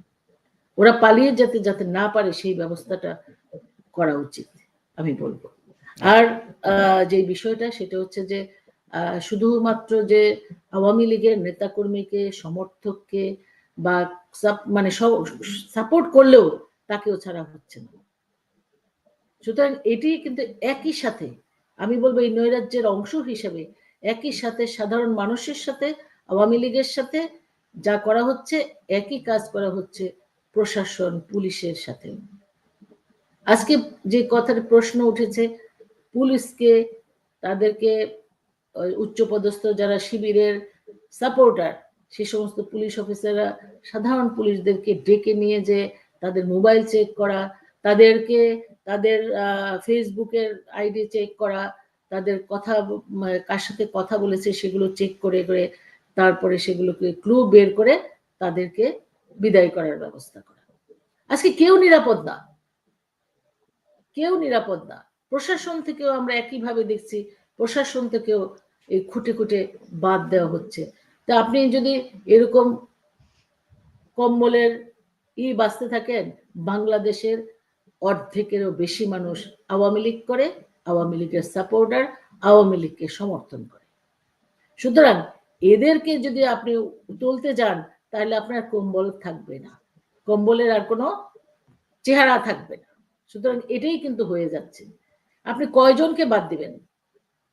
ওরা তো আওয়ামী লীগকে বিশ্বাস করে, ও তো বঙ্গবন্ধুর আদর্শে বুকে ধারণ করে, ওরা কি উন্নয়নকে সাপোর্ট করে। বঙ্গবন্ধু কন্যা যাদের মাথায় ছাদ ছিল না তাদের মাথায় ছাদ দিয়েছে। এই যেগুলো দেখা যায় না, আমি বলবো যে যেগুলো দেখা যায় না, যেই উন্নয়নটা দেখা যায় না কিন্তু হচ্ছে, সে বঙ্গবন্ধু কন্যা করেছে, সেটা হলো সোশ্যাল সেফটি নেটওয়ার্ক। এই সোশ্যাল সেফটি নেটওয়ার্কের মধ্য দিয়ে কত দরিদ্র মানুষকে, কত মানে সুবিধা বঞ্চিত মানুষকে টেনে তুলেছিলেন, এটা চিন্তা করা যায়? কোটি কোটি মানুষকে, কত মানুষের মুখ বন্ধ করবে? ভিজিটি, বিজিএফ, টিসিবি থেকে শুরু করে বয়স্ক ভাতা, বিধবা ভাতা, কত বলবো, 26 ধরনের ভাতা দিয়ে এই দরিদ্র জনগোষ্ঠীকে, সুবিধা বঞ্চিত মানুষকে, তাদেরকে একটা উন্নত জীবনে নিয়ে আসবার চেষ্টা করা হয়েছিল। স্বাস্থ্যসেবা নিশ্চিত করা হয়েছিল। সারা বাংলাদেশে প্রত্যেক থানায় থানায় কমিউনিটি ক্লিনিক করা হয়েছিল। কিন্তু সেগুলি এখন কোথায়? সেগুলো তো নাই, কোনো কর্মকাণ্ড নাই। স্বাস্থ্যসেবা মানুষের দৌড় করে নিয়ে যাওয়া হয়েছিল। আমাদের, অর্থাৎ আমি এটাই বলতে চাচ্ছি, মোদ্দা কথা, আমাদের সাংবিধানিক যে অধিকারগুলি আছে, মৌলিক যে অধিকারগুলি আছে, একজন মানুষের বেঁচে থাকবার যে অধিকারগুলি রয়েছে, খাদ্য, বস্ত্র, বাসস্থান, শিক্ষা, আপনি দেখেন শিক্ষাকে কোনো আছে এখন? ছেলেমেয়েরা কি স্কুলে যে কি শিখছে এখন? মা বাবার সাথে কি ব্যবহারটা করছে? তাদের শিক্ষকদেরকে ধরে পিটাচ্ছে, প্রধান শিক্ষককে বের করে দিচ্ছে। কি নৈরাজ্য! আপনি শিক্ষা ক্ষেত্রে নৈরাজ্য বলতে গেলে রাত শেষ হয়ে যাবে। কারণ শিক্ষা ক্ষেত্রে যে নৈরাজ্য চলছে, একটা জাতিকে আজকে ধ্বংস করে দেওয়া হয়েছে। এই প্রজন্ম আমি আবার একটু রাব্বানির কাছে যেতে চাই। সুতরাং এই নৈরাজ্য আমাদের, আমি জানি না এখান থেকে আমরা কিভাবে মুক্তি পাবো। তো মুক্তির পথ তো অবশ্যই আছে, আমি পরে এসে বলবো মুক্তির আমাদের পথটা কি, আসলে কোন পথে আমরা এগোলে এই অপশক্তির হাত থেকে বাংলাদেশের মানুষ রেহাই পাবে, সেটি পরবর্তী সময়ে। ধন্যবাদ। জি, গোলাম রাব্বানী, সঞ্জিদা আপা যেটি বলছিলেন যে বাংলাদেশের যে সার্বিক চিত্র উনি তুলে ধরার চেষ্টা করেছেন। এখন একটি বিষয় সামনে চলে আসে। আওয়ামী লীগ টানা ১৬ বছর ক্ষমতায় ছিল। তাদের শাসনামলেও এরকম জেলখানাতে হত্যাকাণ্ড, গুম, খুন নানান অভিযোগ উঠেছে বিভিন্ন সময়। তো এই যে এখন যখন আওয়ামী লীগের দিক থেকে যে ব্যাখ্যাগুলো দেওয়া হয়, আপনি যেহেতু তরুণ প্রজন্মের নেতা এবং বর্তমান প্রজন্মের সঙ্গেও আপনার একটি ভালো যোগাযোগ আছে। আপনি ডাকসুতে নেতৃত্ব দিয়েছেন, অনেক ভোট পেয়ে ডাকসুর জিএস নির্বাচিত হয়েছেন। তো এই যে যোগাযোগটা আপনি কিভাবে দেখেন? মানে এই যে আওয়ামী লীগের দিক থেকে এখন যে ব্যাখ্যাগুলো দেওয়া হচ্ছে এগুলো তরুণ প্রজন্ম কিভাবে গ্রহণ করছে বা করছে না, বা তাদের সঙ্গে আপনাদের যখন ইন্টারেকশন হয় তারা কেমন প্রতিক্রিয়া দেখাচ্ছে এগুলোর প্রতি? ধন্যবাদ কিশোর ভাই। আর সহ আলোচক অ্যাডভোকেট সানিদা খানম আপা চমৎকারভাবে বলেছেন, সার্বিক পরিস্থিতি তুলে ধরেছেন। আসলে কি দেখেন, বর্তমান যুগটা একটা ডিজিটাল যুগ, হ্যাঁ, যেটা জননেত্রী শেখ হাসিনা হাত দিয়ে আসছে। আর একটা কথা আমি প্রায়ই বলে থাকি, ফুটবলার রোনালদোর একটা অ্যাড আছে সম্ভবত সানসিল্কের, যে ডিজিটাল দুনিয়ায় লুকানো জানা কিছুই, চুলের গোড়ার ড্যান্ড্রাফটাও জুম করে দেখা যায়, যে এই চুলের গোড়া একটা ড্যান্ড্রাফ আছে, ওটাও বের করা যায়। তো এখন যারা আপনার বলা হচ্ছে যে নতুন প্রজন্ম বা জেন জি, অলরেডি জেন আলফা আপলোডিং, তো এখানে আপনার ওরা কিন্তু ইনফরমেশন আর ডিসইনফরমেশন পার্থক্যটা এখন বুঝতে পারছে ধীরে ধীরে। এবং অবশ্যই আমি প্রথমে একটু দায় নিতে চাই যে দীর্ঘদিন ক্ষমতা থাকার কারণে প্রত্যেকে, আমি সহ আমরা সবাই প্রত্যেকের জায়গা থেকে আসলে আমাদের ব্যক্তিগত বা রাজনৈতিক বা রাষ্ট্রীয় কাজ নিয়ে এত ব্যস্ত ছিলাম, এবং নেতৃত্ব বাংলাদেশকে একটি স্থিতিশীল উন্নত রাষ্ট্রে পরিণত করার জন্য অহর্নিশ শ্রম দিচ্ছিলেন। তো এই সময়টাতে যে অনলাইনে ধীরে ধীরে আমাদের বিপক্ষ শক্তি, সেটা আপনি বিএনপি জামাত বলেন, আরো অনেক বাংলাদেশ তো আসলে আওয়ামী লীগের বিপক্ষে বলা যায় এখন বলা মানে বিশাল একটা গ্রুপ দাঁড়িয়ে গেছে, সেই মৌলবাদ গোষ্ঠী বলেন, হিজবুত তাহরীর থেকে শুরু করে আরো অনেক শক্তি আছে। তো তারা আসলে ধীরে ধীরে ক্রমান্বয়ে যখন মাঠে রাজনীতি দিতে পারেনি, রাজপথে জবাবটা দিতে পারেনি, তখন তারা অনলাইনে সংগঠিত হয়েছে। অনলাইনে সংগঠিত হয়ে তারা ক্রমান্বয়ে যে ডিসইনফরমেশন ছড়িয়েছে, যে গুজব প্রপাগান্ডা গুলো ছড়িয়েছে, ধর্মকে ব্যবহার করে নানা প্রপাগান্ডা ছড়িয়ে, সেইগুলোর যে জবাবটা দেওয়া দরকার ছিল একদম তৎক্ষণাৎ, যখন যে বিষয়টা উঠছে, যেটাকে অ্যাড্রেস করা জরুরি ছিল, আমি মনে করি আমার জায়গা থেকে এখানে সরকারের বা দল হিসেবে আওয়ামী লীগের এবং আমাদের যারা ছিলাম প্রত্যেকেরই দায় রয়েছে, অবহেলা রয়েছে, অবজ্ঞা রয়েছে। আমরা সেটাকে যেটুকু গুরুত্ব দেওয়া দরকার সেটাকে গুরুত্বটা দেইনি, কারণ সাধারণ মানুষ তো আসলে সোশ্যাল মিডিয়াতে এসে বর্তমান সময়ে সবকিছু দেখে, রাইট এবং রং, ভালো মন্দ, কোন কিছু সত্য মিথ্যা যাচাই করে মানে তুলনামূলক বিচার বিশ্লেষণ করতে পারে। সুতরাং তার সামনে যখন একটা মিথ্যা তথ্য আসবে, একটা প্রপাগান্ডা আসবে, সেইটাকে যদি আমি, সেই ন্যারেটিভটা যদি আমি কাউন্টার না দিই, আমি যদি সঠিকটা এক্সপোজ না করি, তাহলে কিন্তু তার মস্তিষ্কে মননে ওই মিথ্যাটা, ওই গুজবটাই কিন্তু ধীরে ধীরে প্রতিফলিত হয়ে থাকে, সেটাকে সত্য বলে ধরে নেয়, বিশ্বাস করে নেয়।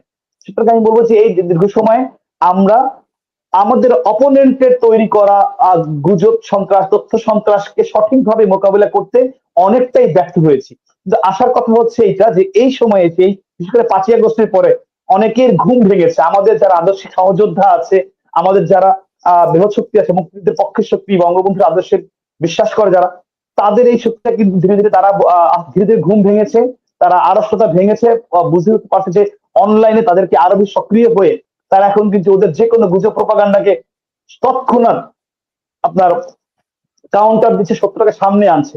এবং আরেকটা বড় বিষয় হচ্ছে যে এই প্রজন্ম তারা কিন্তু এখন একটা পার্থক্য করতে পারছে। তারা যখন আপনার 12 থেকে 13 বছর বয়স, তখন তারা আওয়ামী লীগকে ক্ষমতা দেখেছে, এখন তারা সেই প্রজন্মটা কিন্তু 25 থেকে 30-এ চলে আসছে। সুতরাং তারা বুঝ হওয়ার পর থেকে তারা শুধু আওয়ামী লীগকেই দেখেছে, আওয়ামী লীগের ওই নেতিবাচক প্রপাগান্ডা গুলো শুনেছে, উন্নয়ন দেখেছে দৃশ্যমান, কিন্তু এর বাইরে একটা বৃহৎ যে গুজব প্রপাগান্ডা সেটাকে দেখেছে। এখন এসে তারা আসলে পার্থক্য করতে পারছে যে আওয়ামী লীগের বেটার অপশন তারা যাদের চিন্তা করেছিল, বিএনপি অথবা জামাত অথবা অন্য কোনো বিকল্প শক্তি, তৃতীয় পক্ষ, তারা আসলে কেমন। তো এই পার্থক্যটা করতে গিয়ে আমি বিশ্বাস করি যাদের ন্যূনতম বিচার বিশ্লেষণ ক্ষমতা আছে, সত্য মিথ্য পার্থক্য, ভালো মন্দের পার্থক্য নির্ধারণ করতে পারেন আশরাফুল মাখলুকাত হিসেবে, সেই মানুষগুলো, সেই তরুণ প্রজন্ম, তারা কিন্তু এখন বুঝতে পারছে যে আওয়ামী লীগ সারা বাংলাদেশটা কেমন। যারা আসলে 2001 থেকে 6 দেখে নাই, তারা এখন দেখতে পাচ্ছে যে আবার যদি মানে বিএনপির হাতে ক্ষমতা দিলে তারা আবার আসলে কেমন হয়, জামাত ক্ষমতা পেলে কি করতে পারে, প্রতি মুহূর্তে তারা কিন্তু তাদের আসল রূপ দেখাচ্ছে, মুখোশের আড়ালে ভালো মানুষটা থেকে তার স্বরূপটা উন্মোচিত হচ্ছে। সুতরাং আমি বিশ্বাস করি যত দিন যাচ্ছে আর যত দিন যাবে, এই যে শিক্ষিত বিচক্ষণ যে তরুণ প্রজন্ম যারা বিচার বিশ্লেষণ করতে পারে, তারা অবশ্যই এই পার্থক্য বুঝতে পারবে, অনুধাবন করতে পারবে যে আওয়ামী লীগের বিকল্প একমাত্র আওয়ামী লীগ, দেশরত্ন শেখ হাসিনার বিকল্প একমাত্র দেশরত্ন শেখ হাসিনা।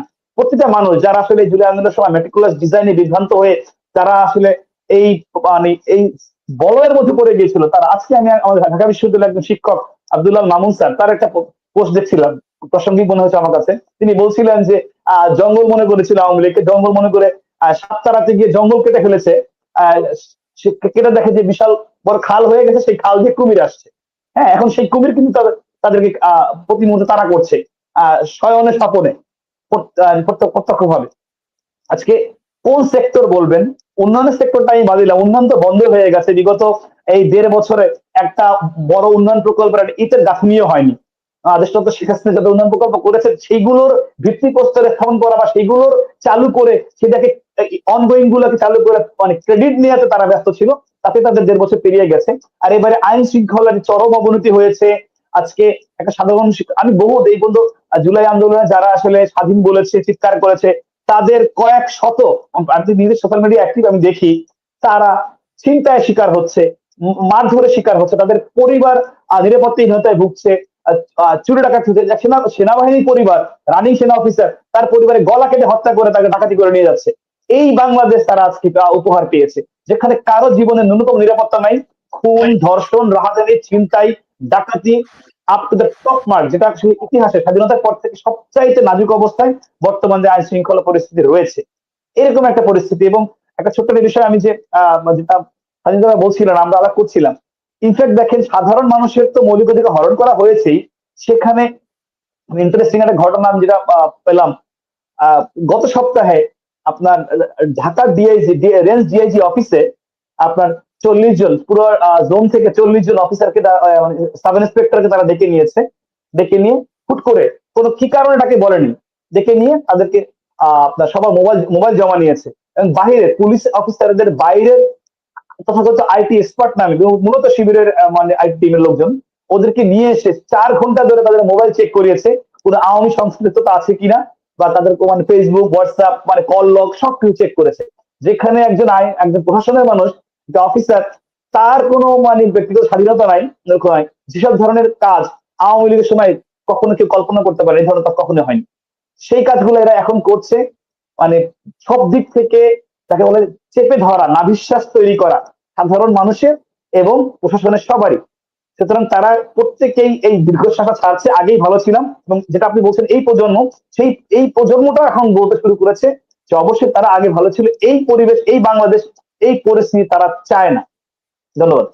জি, রাব্বানী, এই যে আপনি যেটি বলছিলেন যে নতুন প্রজন্ম, তাদের কাছে কিছুই লুকিয়ে রাখা যায় না, তারা অনেক বেশি ওয়েল ইনফর্মড থাকতে চায়। তো আপনি আপনার ব্যক্তিগত একটি বিষয় আমি সামনে আনতে চাই। এই যে আপনাকে ঢাকা বিশ্ববিদ্যালয়ে আপনি একজন নির্বাচিত ছাত্র প্রতিনিধি ছিলেন, ডাকসুর জিএস ছিলেন, আপনার বিরুদ্ধে এমফিলে কি জালিয়াতির অভিযোগ উঠলো, আপনার ছাত্রত্ব বাতিল হলো, মানে তো এগুলো কি আসলে তরুণ প্রজন্মের সঙ্গে আপনাদের প্রতি তরুণ প্রজন্মের এক ধরনের মানে অবিশ্বাস, সন্দেহ তৈরি করছে কিনা বা দূরত্ব তৈরি করবে কিনা? আপনাদের তো ব্যক্তিগতভাবে আরো স্বচ্ছ পরিচ্ছন্ন থাকার কথা, তো এই অভিযোগগুলো কেন উঠছে বা এই জবাবে কি বলবেন? ধন্যবাদ তুষার ভাই। আমি অলরেডি যখন এই বিষয়টা প্রথম আলোচনায় আসে, প্রথম যখন এটা নিয়ে বেসিক্যালি আমার সাথে যে জিএস ক্যান্ডিডেট ছিল, এখন মনে হয় সম্ভবত গণ অধিকার পরিষদের সাধারণ সম্পাদক রাশেদ, তো রাশেদ একটা অভিযোগ দিয়েছে যে ভোটের কারচুপি নিয়ে সামথিং, হ্যাঁ, কারচুপি এবং ভর্তি প্রক্রিয়ার অস্বচ্ছতা নিয়ে কোন একটা অভিযোগ সে দিয়েছে। তো এই অভিযোগটি দেওয়ার সঙ্গে সঙ্গে আমি কিন্তু আমার সোশ্যাল মিডিয়াতে স্ট্যাটাসের মাধ্যমে পুরোটা ক্লিয়ার করেছি, অলরেডি সেটা ওয়েল ইনফর্ম। তারপরও গতকালকে যখন বিষয়টা আসলো, আমি আবারও সেই স্ট্যাটাসটা আমার মতো করে দিয়েছি। তারপর আমি আপনার প্রশ্নের ক্ষেত্রে আমি আবারও ক্লিয়ার করছি। প্রথমত হয়েছে যে আমি ঢাকা বিশ্ববিদ্যালয়ে রাজু কলেজ থেকে ডাবল গোল্ডেন A+ সহ 2004 এবং 2006 আপনার রেজাল্ট করে ভর্তি পরীক্ষায় পঞ্চম হয়ে কিন্তু ঢাকা বিশ্ববিদ্যালয়ে আইন বিভাগে ভর্তি হই এবং সক্রিয় রাজনীতি করার পরও অল্প জন্য দ্বিতীয় শ্রেণীতে এলএলবি এবং প্রথম শ্রেণীতে এলএলএম কমপ্লিট করে দেন যখন ডাকসুর নির্বাচনটা আমার দীর্ঘদিনের দাবি ছিল, যেহেতু আমার মাস্টার্স আরো আগে এলএলএম আগে শেষ হয়েছিল, আমরা দীর্ঘদিনের দাবির প্রেক্ষিতে যখন আমরা 2018-তে সেই বহু আকাঙ্ক্ষিত ডাকসুর বিষয়টা সামনে আসে, তখন সামগ্রিকভাবেই রানিং ছাত্রছাত্রীর বিষয় আছে। তখন তার আগে কিন্তু আমি আপনার আমার যেহেতু আইন বিভাগ, তো আমার সাথে রেলিভেন্ট সাবজেক্ট হচ্ছে ক্রিমিনোলজি। সে ক্রিমিনোলজির যে তৎকালীন প্রতিষ্ঠাতা এবং ডিপার্টমেন্টের চেয়ারম্যান এবং বিভাগীয় প্রধান আমাদের বিশিষ্ট অপরাধ বিজ্ঞানী প্রফেসর ডক্টর জিয়া স্যার, সম্ভবত আপনি তাকে চেনেন। জিয়া স্যার যিনি ইন্তেকাল করেছেন অলরেডি, আল্লাহ তাকে ব্যস্ত নসিব করুক। জিয়া স্যারের সরাসরি তত্ত্বাবধানে তার মাধ্যমে আমার থিসিস টপিকস ক্লিয়ার করে সিলেক্ট করে স্যারের এবং ডিপার্টমেন্টের অ্যাপ্রুভাল কর্মে জমা দেওয়া হয়েছে এবং যে ভর্তি প্রক্রিয়া রয়েছে সেই ভর্তি প্রক্রিয়া সম্পূর্ণ করে করা হয়েছে। তো এর পরবর্তী সময়ে যখন আপনার করোনা দুর্যোগ শুরু হলো, তখন কিন্তু আমি ফাইনাল এবং কিছুদিন পরে স্যার তো আল্লাহ তাকে নিয়ে গেলেন, সেই এলএলএমটা কমপ্লিট করা হয়নি, অর্থাৎ এলএলএম কোর্সটা কমপ্লিট হয়নি। স্বাভাবিক, কারণ তিনি আমার তত্ত্বাবধায়ক শিক্ষক ছিলেন, তিনি নেই। এখন যে অভিযোগ তোলা হচ্ছে সেই অভিযোগের কোনো ভিত্তি নাই। আমি কিন্তু অলরেডি বলেছি যে আমার আপনার ভর্তির যে ফর্ম আছে প্লাস কিন্তু কোনো কিছু ক্লিয়ার করেনি। তারা যে একটি প্রজ্ঞাপন দিয়ে সেখানে বলেছে যে ভর্তিতে অনিয়ম হয়েছে। কি অনিয়ম হয়েছে, কিভাবে আইনের ব্যত্যয় হয়েছে, কোনো কিছু উল্লেখ করা হয়নি। শুধুমাত্র একটি কারণ যেহেতু যে স্যার নেই, স্যার যেহেতু এটা তার তত্ত্বাবধানে হয়েছিল এবং এটা এখতিয়ারটা তো স্যারের অবর্তমানে বিশ্ববিদ্যালয় প্রশাসনের অন্য কেউ তার সাবজেক্ট ম্যাটারে সেটাকে চ্যালেঞ্জ করা বা সেটাকে অবৈধ ঘোষণা করার সম্ভবত এখতিয়ার রাখেন না, এটা নর্মসেও পড়েন না। এবং আরেকটা বিষয় যেটা হাস্যকর হচ্ছে বাণিজ্যে আসবেন, রাশেদের অভিযোগটি, সে আমার অর্ধেক ভোট পেয়েছে, সরাসরি অর্ধেক ভোট পেয়েছে, অর্থাৎ 5,500 ভোট কম পেয়েছে। তো সে দাবি করছে যে সে তার ভোটে নির্বাচিত হয়েছে। তো যদি 5,500 ভোটের ডিফারেন্সটাকে ক্রিয়েট করা সম্ভব হয়, তাহলে আমার সঙ্গে যে ভিপি ক্যান্ডিডেট ছিল ছাত্রলীগের প্যানেল থেকে আমার সভাপতি শোভনের সাথে নূরুল হক নূর ভিপি ক্যান্ডিডেট, তার পার্থক্য ছিল 1,700 ভোটের। তাহলে 1,700 ভোট এখানে কাভার করা গেল না, সেখানে 5,500 ভোট নিতান্তই অবাস্তব এবং হাস্যকর, অলিক কল্পনা। সুতরাং আমি বলবো না, এটাকে আসলে আমি ওইভাবে গুরুত্ব দিচ্ছি না। যেখানে মাননীয় প্রধানমন্ত্রীকে অবন্তর একটি প্রহসনের রায়ে মৃত্যুদণ্ড কার্যকর করা হয়, যেখানে একটি প্লটের জন্য তাকে 21 বছর একটি প্লট নিয়মতান্ত্রিক উপায়ে কেনার জন্য সরকারি ভাবে তাকে রাখার জন্য তাকে 21 বছর জেল দেওয়া হয়, সেখানে ঢাকা বিশ্ববিদ্যালয়ে আমার এলএলএম এর ভর্তি বাতিল করেছে। এইটা really doesn't matter to me, এবং এটা কোনো আসলে ইস্যুর মধ্যেই আমি কাউন্ট করি না।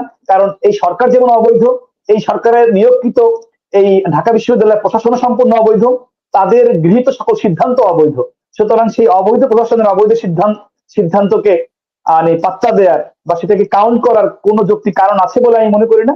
এগুলো স্রেফ অযৌক্তিক এবং প্রহসনমূলক, জাস্ট ক্ষমতা পেয়েছে, ক্ষমতা অপব্যবহার কত কাকে বলে, কত প্রকার কি তার প্রমাণ দিচ্ছে। যেখানে বিসিএস এ প্রথম হয়েছে, পুলিশের আপনার র্যাঙ্কিং এ ফার্স্ট, সকল ক্রাইটেরিয়া ফার্স্ট হয়েছে, তাকে কোনো কারণ ছাড়া বাদ দিয়ে দেওয়া হচ্ছে, ধর্মীয় কারণে বা কোনো এক কালে তার পরিবার নাকি আওয়ামী লীগ করছে সেই কারণে। তো সেখানে আমাদের মতো আমরা যারা আসলে মেইন স্ট্রিমে রাজনীতিটা করেছি, সংগঠনের প্রধান ছিলাম, যে আমাদের বিরুদ্ধে যে নিপীড়নের বা অন্যায় আচরণের খড়ক নামবে, যেখানে আমাদের 8 লক্ষের অধিক আমার ছাত্রলীগের ভাই বোনেরা পরীক্ষা দিতে পারছে না, তাদের ক্লাস করতে পারছে না, স্বাভাবিক শিক্ষা কার্যক্রম ব্যাহত হয়েছে, সেখানে আমার একটি আপনার এলএলএম এর কার্যক্রম বাতিল করেছে। এটা না করলে মনে হয় ওই ভাই বোনদের মধ্যে ইনজাস্টিস হতো। আমি যাদের ব্যবসায় সভাপতি হয়ে তাদের পাশে থাকতে পেরেছি, এটা I really feel proud of that. যে এই বর্তমানে জঙ্গি উৎপাদনের কারখানা, বৃহত্তর মাদ্রাসা যাকে বলা হচ্ছে, আমার প্রাণপ্রিয় প্রতিষ্ঠান ঢাকা বিশ্ববিদ্যালয়, সেই ঢাকা বিশ্ববিদ্যালয়ের যে জামাতি প্রশাসন, সেই প্রশাসন যে তার এই বিশ্ববিদ্যালয়ে বঙ্গবন্ধুকে কিন্তু স্থায়ী বহিষ্কার করা হয়েছিল এবং তার ছাত্রত্ব বাতিল করা হয়েছিল। সুতরাং সেখানে বঙ্গবন্ধু আমার ডিপার্টমেন্টের অগ্রজ। সুতরাং এখানে আমি বলবো যে আমি গর্বিত এই অন্যায় আচরণের শিকার হয়ে। আমার আর কিছু বলার নেই, আমি ক্লিয়ার করেছি। আমি এবং সরাসরি আজকে আপনার এই অনুষ্ঠানের মাধ্যমে আমি চ্যালেঞ্জ ছুড়ে দিলাম, তারা সেটাকে আমার এই বক্তব্যকে মিথ্যা প্রমাণ করুক। কারণ ডিপার্টমেন্টে আমার ভর্তির কাগজ রয়েছে, যেহেতু স্যার চলে গেল, অবশ্যই ডিপার্টমেন্টের সেই পেপারস রয়েছে, তারা সেটা ক্রস চেক করে দেখতে পারে। আমার সাথে থেকে আমি ক্লিয়ার করেছি। ধন্যবাদ। জি, ধন্যবাদ রব্বানী। আবার ফিরবো আপনার কাছে। সানজিদা আপা, রব্বানী যেটি বলছিলেন যে আওয়ামী লীগ সভাপতি, সাবেক প্রধানমন্ত্রী শেখ হাসিনার বিরুদ্ধে পূর্বাচলে প্লট নেওয়ার দুর্নীতির মামলায় 21 বছরের জেল দেওয়া হয়েছে তার পরিবারের, তার 2 সন্তানকে 7 বছর 7 বছর করে কারাদণ্ড, 7 বছর বা 5 বছর, আমি 7 বছর। হ্যাঁ। তো এই যে দণ্ড, মানে একটা প্লটের জন্য তো ওনারা এলিজেবল ছিলেন, তো তারপরে নিলেন, এবং আদালত কিন্তু রায়ে বলেছেন যে জনগণের সম্পদের প্রতি শেখ হাসিনার লোভাতুর দৃষ্টি ছিল। তো আমরা তো বরাবর আপনাদের কাছ থেকে শুনে এসেছি যে শেখ হাসিনা অনেকটা নির্লোভ, নির্মোহ সম্পদের প্রতি। তো এখন এ ধরনের একটি রায় এলো, কি বলবেন? আসলে এই যে আজকের যে রায়টা, এটা প্রথমেই আমি বাংলাদেশের একজন নাগরিক হিসেবে তীব্র প্রতিবাদ জানাই। কারণ এই ঘটনাটা যারা সৃষ্টি করেছে তাদের উদ্দেশ্যে আমার বক্তব্য থাকবে, এই রাজুকের প্লট পাওয়ার একটা নিয়ম আছে, আইন আছে, এবং সেই আইন অনুযায়ী যখন কেউ অ্যাপ্লিকেশন করে সেখানে একটা কলামে আছে আপনার নামে আগে কোনো এই রাজুকের প্লট আছে কিনা, তাহলে আপনি নিতে পারবেন। এটাই কিন্তু 1 নাম্বার। আজকে আমাদের বঙ্গবন্ধুর দৌহিত্র সজীব ওয়াজেদ জয়, তিনি কিন্তু ব্যাখ্যা দিয়েছেন তাদের নামে বাংলাদেশে এই প্লটটা ছাড়া অন্য কোনো প্লট নেই। তাদের বাবার সম্পদ আছে, তাদের দাদার সম্পদ আছে, তাদের পূর্বপুরুষের সম্পদ আছে, কিন্তু রাজুকের যে প্লট, যে আইনটা, সেই আইন অনুযায়ী তারা প্লটটা নিয়েছে। সুতরাং এটা নেওয়ার পিছনে কোনো উদ্দেশ্যও নেই, কোনো লোভও ছিল না। কারণটা হচ্ছে যে অনেকবার বলার চেষ্টা করেছে শেখ হাসিনার বিরুদ্ধে এই দুর্নীতির বা এই ধরনের লোভের অনেক চেষ্টা করেছে প্রমাণ করতে, কিন্তু ওরা প্রমাণ করতে পারেনি, এবং সেটিকে চ্যালেঞ্জ করে দেওয়া হয়েছে। বঙ্গবন্ধু কন্যাও দিয়েছেন, তার পুত্র সজীব জয়ও আজকে দেখলাম উনি দিয়েছেন। সুতরাং এটা খুব সহজেই অনুমেয়। একজন আইনজীবী হিসেবে আমি বলতে পারি আজকের মামলার সাজার কোনো মিনিমাম কোনো ভিত্তি নেই, প্রথমটাও নেই, এটাও নেই। আসলে এই ক্যাঙ্গারু কোর্টের প্রথম যেই মামলাটির সাজা হয়েছে, ক্যাঙ্গারু কোর্টের রায় দেবার কোনো ইখতিয়ারই নেই, এবং কারা রায় দিতে পারে সেই ক্রাইটেরিয়া তো জজ সাহেবরা নিয়োগ হয়নি। একদিনও হাইকোর্টের কোনো জাজমেন্ট লেখে নেই। যারা যে 3 জন এখানে বিচারক বসেছে তাদের প্রতি শ্রদ্ধা রেখেই বলছি, কারণ তারা নিয়োগটাও হয়েছে তাদের অবৈধ, এবং তারা যে জাজমেন্টটা দিয়েছেন এটা আইনেই বলা আছে যে 2 বছর তাদের হতে হবে, কিন্তু কি কারণে তাদেরকে এই 24 জনকে করা হলো, মানে কনফার্ম করা হলো, আর এই বিশেষ করে এই 3 জনকে ওনারা 6 দিন কোর্ট করেছেন, কোনো মামলায় কোনো জাজমেন্ট লেখেননি, কোনো অর্ডার দেননি, অথচ তারা এখানে বসে একটা জাজমেন্ট তারা লিখে ফেললো। মূলত এই জাজমেন্টটা লেখা হয়েছে সরকার, ইউনূস সরকারের কেউ হয়তো লিখে দিয়েছে, এটা জাস্ট প্রোনাউন্স করেছে, এটা বুঝাই গেছে। কারণ তাদের সেই অভিজ্ঞতাটা, আমি ছোট করে বলছি না, কারণ এটা জজ সাহেবরা একজন আইনজীবী হিসেবে আমি বলতে পারি জজ সাহেবদের আস্তে আস্তে নিয়োগ দেওয়ার পরে তাদের জাজমেন্ট দেওয়ার যখন তাদের ক্যাপাবল হয় তখন তারা যে কোনো মামলার জাজমেন্ট দিতে পারে। এই জাজমেন্টের ভাষাই বলে দেয় যে এই জাজমেন্টের যে কোনো মানুষ, একটা বাচ্চা ছেলে পেলেও যদি এটা চ্যালেঞ্জ করে এটা কোনো ধোপে টিকবে না। আর আজকের জাজমেন্টটাও ব্যাখ্যাও আমি দিয়ে দিলাম, কারণ আইনগতভাবে তারা এই প্লট পাওয়ার জন্য এলিজিবল, সুতরাং তারা পেয়েছে। আর আমি যেটা বলছিলাম, কোনো আইনের শাসন নেই বাংলাদেশে, কোনো অর্থনৈতিক স্থিতিশীলতা নেই, কোনো রাজনৈতিক স্থিতিশীলতা নেই বললেই চলে। সুতরাং এগুলোকে পুনরুদ্ধার করতে হলে আমাদের পথ খুঁজে বের করতে হবে, কোন পথে আমরা এই অবস্থা থেকে আমরা উন্নতি লাভ করব। সুতরাং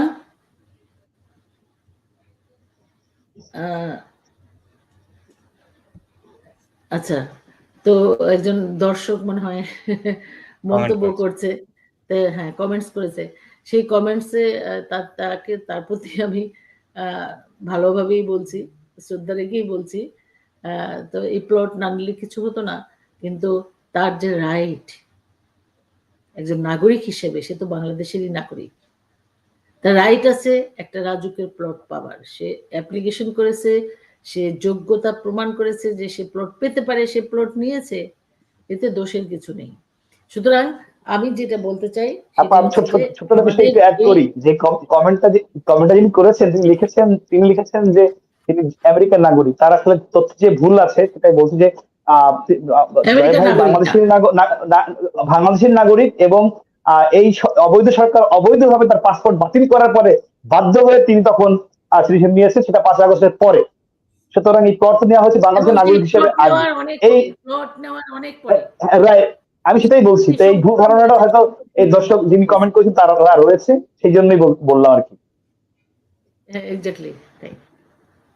তো যে কথাটা বলছিলাম আমি, যে টপিকসের আমি উত্তরণের কি পথ, সেই দিকে একটু যেতে সামনে তো চাই। একটা নির্বাচনের কথা শোনা যাচ্ছে, নির্বাচন হবে, জোট হচ্ছে, নির্বাচনের প্রচারণা দেখা যাচ্ছে, তো এটার মধ্যে দিয়ে কি উত্তরণ সম্ভব হবে না, কি মনে হয় আপনার? না, কোনোভাবেই সম্ভব না। বাংলাদেশের অর্ধেক জনগোষ্ঠীকে বাইরে রেখে বাংলাদেশে কোনো নির্বাচন হবে না। এটা বাংলাদেশের নাগরিক হিসেবে এটা আমি বলে দিতে পারি, এবং করে তো দেখেছে। 15 ফেব্রুয়ারি নির্বাচনের পর কয়দিন টিকেছিল গভর্নমেন্ট, জোর করে করা যায় অনেক কিছু, কিন্তু যেদিন নাকি এই তত্ত্বাবধায়ক সরকার ব্যবস্থা পুনর্বহাল হয়েছে, আইনটা হলো, সেদিন থেকেই কিন্তু এটা অটোমেটিক্যালি আমাদের সংবিধানে যুক্ত হয়ে গেছে।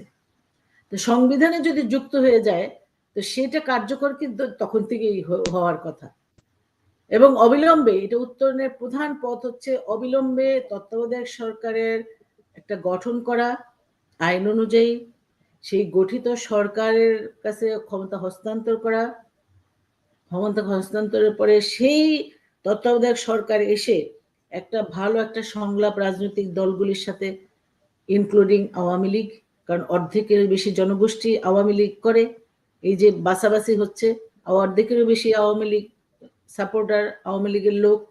সুতরাং এদেরকে সহকারে রাজনৈতিক সংলাপ হতে পারে, সেটা তত্ত্বাবধায়ক সরকার অধীনে হবে, এবং তত্ত্বাবধায়ক সরকার সবকিছু করে নির্বাচন কমিশনকে পুনর্গঠন করতে হবে। তত্ত্বাবধায়ক সরকার এখন একেবারেই খুব জরুরি হয়ে গেছে, কারণ ডক্টর ইউনূসের কাছে কোনো বাংলাদেশের কোনো মানুষ নিরাপদ না। নির্বাচন তো নাই, নির্বাচন তো পরের বিষয়, সাধারণ মানুষ নিরাপদ না, সাধারণ মানুষ নিরাপদ না। আর অবৈধ যে বিচার ব্যবস্থা, এই অবৈধ বিচার ব্যবস্থাকে বাদ দিতে হবে, এবং এই আইনের শাসন প্রতিষ্ঠিত না করলে আপনার সরকার সবসময় আইনের প্রতি হস্তক্ষেপ করা, এই শেখ হাসিনাকে সাজা দিতে হবে, তার পরিবারের সদস্যদেরকে সাজা দিতে হবে, নাহলে ইলেকশন করা যাবে, নাহলে তারা তো ইলেকশনে চলে আসবে। আর জুজুর ভয়, এখন আওয়ামী লীগ যদি ইলেকশনে আসে, হ্যাঁ আওয়ামী লীগ ইলেকশনে আসলে তো এদের অবস্থা খারাপ, কারণ আওয়ামী লীগ বাংলাদেশের জনগণের জন্য যা করেছে, ব্যালটের মধ্য দিয়ে মানুষ অপেক্ষা করছে। কারণ আবারও যদি এখনো যদি ইলেকশন হয়, আওয়ামী লীগ সবসময় কিন্তু রেডি থাকে। আওয়ামী লীগ একটা নির্বাচনের পরপরই পরবর্তী নির্বাচনের জন্য নির্বাচনমুখী দল, গণতান্ত্রিক দল, নির্বাচনের মধ্য দিয়ে ক্ষমতা হস্তান্তরে বিশ্বাসী একটি দল, যে দলটি নির্বাচনের জন্য সবসময় প্রস্তুত থাকে। এখনো যদি আওয়ামী লীগ নির্বাচনে অংশগ্রহণ করে, এদের কি অবস্থা হবে, জামানত থাকবে না অনেকের। আর গত 5ই আগস্টের পর থেকে 14 মাসে এই যার চেহারাটা দেখিয়েছে বিএনপি, জামাত বলেন, যারাই বলেন না কেন, এনসিপি বলেন, তাদের যে মুখোশটা উন্মোচন হয়েছে, সেই ফলাফলটা সাধারণ মানুষ ব্যালটের মধ্যে দিয়ে দিবে। এই ভয়ে আওয়ামী লীগ যাতে নির্বাচন করতে না পারে, তাদেরকে ধরে ধরে নিয়ে তাদেরকে মামলা দেওয়া, তাদেরকে ইনক্লুডিং আমাদের মাননীয় প্রধানমন্ত্রী বঙ্গবন্ধু কন্যা শেখ হাসিনা, তাকে সাজা দেওয়া, তার পরিবারের সদস্যদেরকে সাজা দেওয়া, আমাদের আওয়ামী লীগের নেতৃত্ব 150 জনেরও বেশি এমপি, মন্ত্রী এবং উপদেষ্টারা জেলখানায় আছে। আওয়ামী লীগের উপদেষ্টা মন্ডলীর সদস্যদের থেকে মন্ত্রী, এমপি 150-এরও বেশি। আপনি চিন্তা করতে পারেন, আউট অফ 350 মধ্যে 150-এরও বেশি আওয়ামী লীগের মন্ত্রী, এমপিরা জেলখানায়, আর লক্ষ লক্ষ নেতাকর্মী জেলখানায়। এবং তাদেরকেও বিভিন্ন মেয়াদে সাজা দিয়ে তাদেরকে নির্বাচনে থেকে তাদেরকে বাইরে রাখার যে ষড়যন্ত্র আজকে হচ্ছে। একটা জিনিস আমাদের মনে রাখতে হবে, আওয়ামী লীগের সময় বিএনপি, জামাত নির্বাচন বয়কট করেছিল, আসেনি, নির্বাচনকে প্রতিহত করেছিল। এবং সেই 14 সালের নির্বাচনের কথা আমি বলছি, একতরফা নির্বাচনের কথা বলে এরা, এই অপশক্তি বাহানা দেয়। এই 14 সালের নির্বাচনে সংসদ ছিল সর্বগ্রহণযোগ্য, ইন্টারন্যাশনালি গ্রহণযোগ্য। ওই সংসদ থেকে মাননীয় স্পিকার সিপিএর চেয়ারম্যান নির্বাচিত হয়েছিলেন, অর্থাৎ সারা বিশ্বের সংসদ সদস্যরা তাকে ভোট দিয়ে চেয়ারম্যান নির্বাচিত করেছিলেন।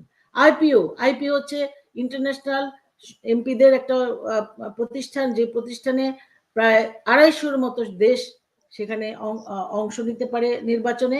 সেখানেও আমাদের সাবের হোসেন চৌধুরী মাননীয় এমপি, তিনি কিন্তু চেয়ারম্যান হিসেবে নির্বাচিত হয়েছিলেন, ভোট দিয়ে নির্বাচিত করেছে সংসদ সদস্যরা। সুতরাং ওই সংসদটি ছিল একটি বৈধ সংসদ। এবং সেই নির্বাচনটাকে আপনারা বলছেন যে অনেকেই বিএনপি, জামাতরা বলে যে এটা অংশগ্রহণমূলক হয় নাই, কিন্তু সেই সংসদটা ছিল কার্যকরী হয়েছে। এবং আপনি দেখেন এখন যেটা করছে ওরা, এটা জোর করে 15 ফেব্রুয়ারি নির্বাচন, সেই নির্বাচনে কয়দিন থাকতে পেরেছিল বিএনপি? থাকতে পারেনি। সুতরাং জনগণ যা চাইবে তাই বাংলাদেশে হবে।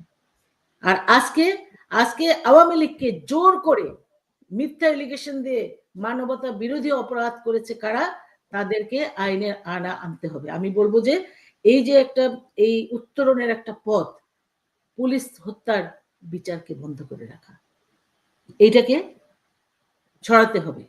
তাদেরকে দায় মুক্তি থেকে তাদেরকে সরিয়ে দিয়ে তাদের বিচারের আওতায় আনতে হবে। সুতরাং ছাত্র, জনতা, পুলিশ যারা মারা গিয়েছে, এই গণহত্যার সাথে যারা জড়িত, প্রত্যেককে আইনের আওতায়, সুষ্ঠু বিচারের মাধ্যমে আইনের আওতায় আনতে হবে। তাহলেই কিন্তু এই মুক্ত হবে। সবচেয়ে একটা কথা বলি আমি, যে নির্বাচন কমিশন শুধু পুনর্গঠন না, গণমাধ্যম সবচেয়ে ইম্পর্টেন্ট।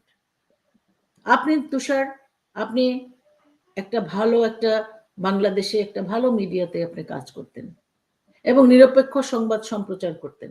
আমরা দেখেছি, রিপোর্টার হিসেবে আপনি দীর্ঘ অভিজ্ঞতা রয়েছে।